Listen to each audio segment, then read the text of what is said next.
दोस्तों, स्वागत है आपका हमारे इस चैनल NTL न्यूज पर। मेरा नाम संदीप कुमार है और मैं आपके समक्ष भारत एवं विश्व की सबसे बड़ी जेलों में बंद कैदियों के जीवन से संबंधित जानकारी और कुछ ऐसे रहस्यों के बारे में बात करेंगे। तो चलिए शुरू करते हैं। नंबर 1, गिरफ्तारी की रात। रात के 2 बज रहे थे। सन्नाटा गहराता जा रहा था। शहर की गलियों में सायरन की आवाज गूंज रही थी। अर्जुन सिंह, एक 35 वर्षीय सामाजिक कार्यकर्ता जो गरीब बच्चों के लिए स्कूल चलाता था, अचानक पुलिस द्वारा घर से उठा लिया गया।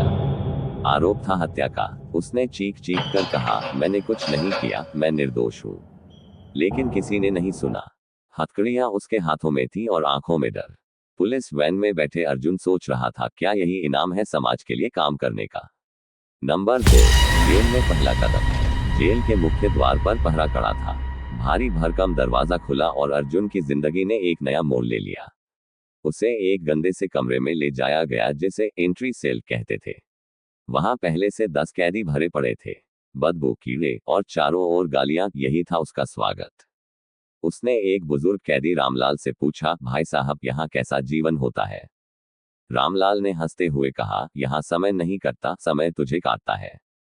नंबर 3, नियम और सजा। हर सुबह 5 बजे सीटी बजती थी। उठो, लाइन में लगो, गिनती 2। फिर घटिया सा खाना, सूखी रोटी और नमक मिला पानी। कोई शिकायत नहीं सुनता। जेलर शेर सिंह का नाम सुनते ही कैदी कांप उठते थे। उसकी नजर जिस पर पड़ती, उसे या तो बेलन से मार पड़ती या काल कोठरी में फेंक दिया जाता। अर्जुन को समझ में आ गया कि यहाँ कानून नहीं, ताकत चलती है। दोस्ती भी फायदा देखकर होती है। नंबर 4, कैदियों की दुनिया। जेल एक छोटा समाज है जहां हर तरह के लोग मिलते हैं, चोर, हत्यारे, आतंकवादी और कभी कभी निर्दोष भी। अर्जुन ने धीरे धीरे कुछ लोगों से दोस्ती की। एक था सोनू, एक शातिर जेबकतरा पर दिल से सच्चा। दूसरा था रफीक, नकली नोटों के धंधे में फंसा एक मासूम लड़का। अर्जुन ने देखा कि अधिकतर कैदी अशिक्षा और गरीबी के शिकार थे। उन्हें सही गलत की समझ नहीं थी। तभी उसने तय किया, अगर जिंदा निकला तो जेल सुधार के लिए काम करेगा। नंबर 5, आत्म संघर्ष और मानसिक यातना। जेल में समय थमता नहीं, रेंगता है। हर दिन 1 साल सा लगता है। अर्जुन को बार बार अपने परिवार की याद आती थी। माँ का चेहरा, बेटी की मुस्कान।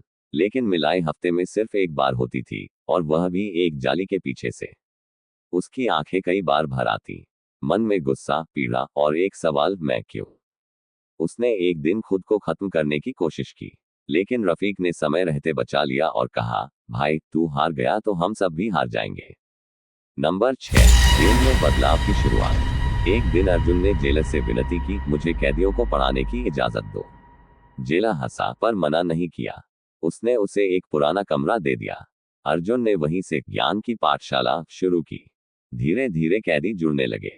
कोई पढ़ना सीख रहा था, कोई लिखना। सोनू ने चिट्ठी लिखना सीखा, रफीक ने हिसाब किताब। अर्जुन को नई रोशनी मिली। अब वो सिर्फ एक कैदी नहीं था, वह एक उम्मीद बन गया था। नंबर 7, साजिश और सजा। जब जेलर को लगा कि अर्जुन का प्रभाव बढ़ रहा है, उसने षड्यंत्र रच दिया। एक दिन अर्जुन के बिस्तर से मोबाइल फोन बरामद हुआ। आरोप लगा, जेल में मोबाइल रखने का प्रयास। अर्जुन को काल कोठरी में डाल दिया गया। वह अंधेरे, सड़े हुए कमरे में बंद था जहां रोशनी की एक किरण भी न थी। लेकिन वहां भी वह टूटने के बजाय सोचता रहा, मैंने जो शुरू किया वह बंद नहीं होगा। नंबर 8, विधायक और संकल्प। करीब 4 साल बाद अदालत में अर्जुन को निर्दोष घोषित किया गया। कोर्ट ने कहा, गलत पहचान के कारण गिरफ्तारी हुई। जब वह बाहर निकला, बाल सफेद हो चुके थे पर आंखों में तेज था। जेल के गेट पर सोनू और रफीक खड़े थे, दोनों रिहा हो चुके थे। उन्होंने कहा, गुरुजी, हम आपके साथ हैं। नंबर 9, एक नई शुरुआत।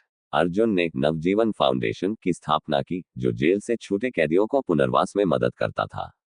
उसने सरकार से संपर्क किया, नीति परिवर्तन की मांग की और अंततः जेल सुधार विधेयक पारित हुआ। अब हर जेल में एक शिक्षा कक्ष अनिवार्य था। नंबर 10, अंत नहीं, शुरुआत है ये। कहते हैं, कुछ जख्म उम्र भर रहते हैं, पर अर्जुन ने उन्हें अपनी ताकत बना लिया। उसने कहा, जेल एक सजा है, लेकिन अगर चाहो तो उसे शिक्षा में बदल सकते हो। चारदीवारी सिर्फ कैद नहीं करती, अगर चाहो तो वहां से क्रांति भी जन्म ले सकती है।